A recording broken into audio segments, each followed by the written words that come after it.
Harlequin Intrigue and HarlequinAudio present Rustled by B.J. Daniels, narrated by Virtual Voice.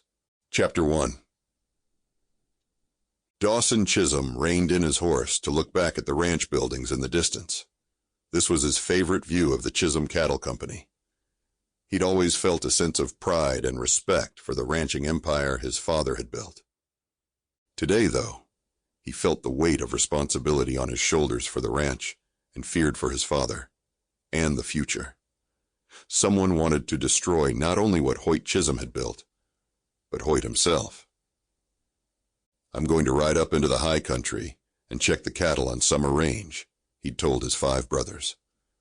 They knew him well enough to realize that as the oldest brother, he needed some time alone after everything that had happened.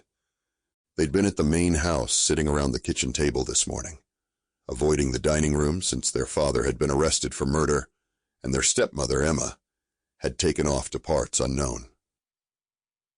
The house had felt too empty, so they had all moved back in even though they had their own houses on the huge ranch. When their father's new bride, Emma, had come to the house 2 months ago, she'd required them all to show up freshly showered and changed for supper every evening. No one questioned Emma's new rules, which included no swearing in the house and bowing their heads in prayer before supper. In the weeks since she and Hoyt had wed, she'd made a lot of changes at Chisholm Cattle Company. That was until the body of Hoyt's 3rd wife turned up and he'd been arrested. Dawson still couldn't believe it. There was no way his father was a murderer. Unfortunately, given the evidence against him and his wealth, the judge had denied bail, and Hoyt was now sitting in jail in Whitehorse awaiting trial. Emma. Well, she'd packed up and skipped town with only a short note saying she couldn't do this. It had broken their father's heart. Hoyt Chisholm had looked older than his 56 years when Dawson had visited him yesterday evening.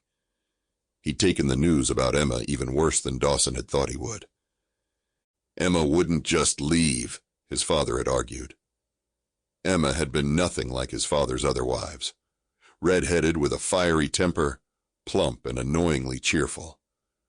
Her stepsons hadn't wanted to like her, but she'd won them all over, and their father clearly adored her.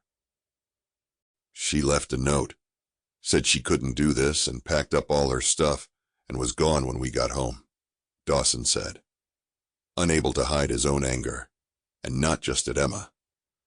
His father had gone off to a cattlemen's meeting in Denver 2 months ago and, after a quick stop in Vegas, had come back with a wife.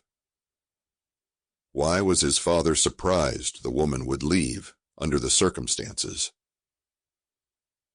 "Listen to me," Hoyt said, leaning forward behind the thick piece of bulletproof glass as he spoke into the phone provided for inmates to talk to visitors. "Emma wouldn't leave. You have to find her." Dawson didn't need this.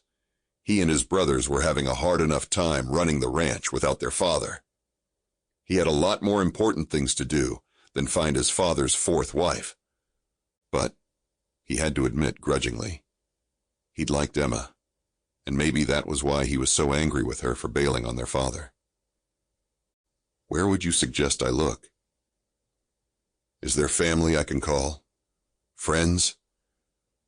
Is she even from Denver?"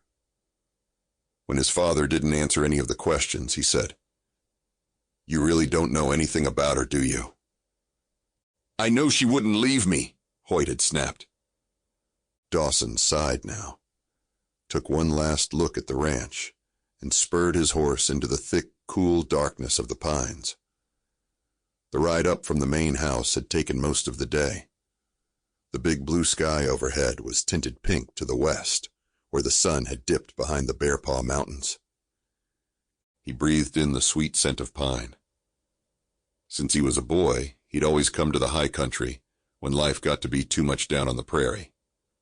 Having 5 brothers, all of them adopted by Hoyt years ago, not even a ranch as large as this one felt big enough sometimes.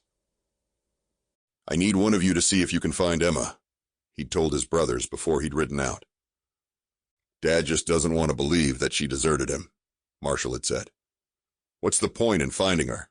She won't come back." Sample complete. Ready to continue?